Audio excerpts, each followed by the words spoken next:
How to determine subprocess.Popen failed when shell equals true. Windows version of Python 2.6.4. Is there any way to determine if subprocess.Popen fails when using shell equals true? Popen successfully fails when shell equals false.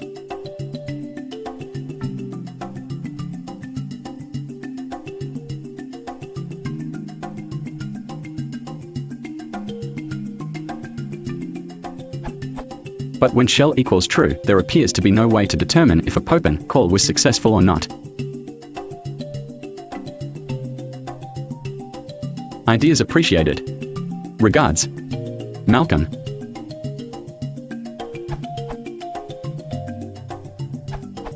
In the first case it fails to start, in the second, it successfully starts shell, which, in turn, fails to execute the application.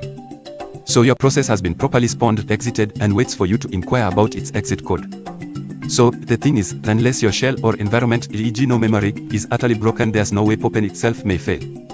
So, you can safely .poll and .wait on it to get all the sad news.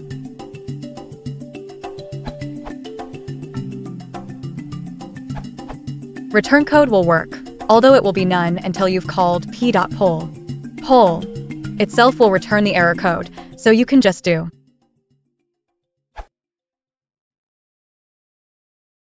If you want to support the channel, please consider liking and subscribing.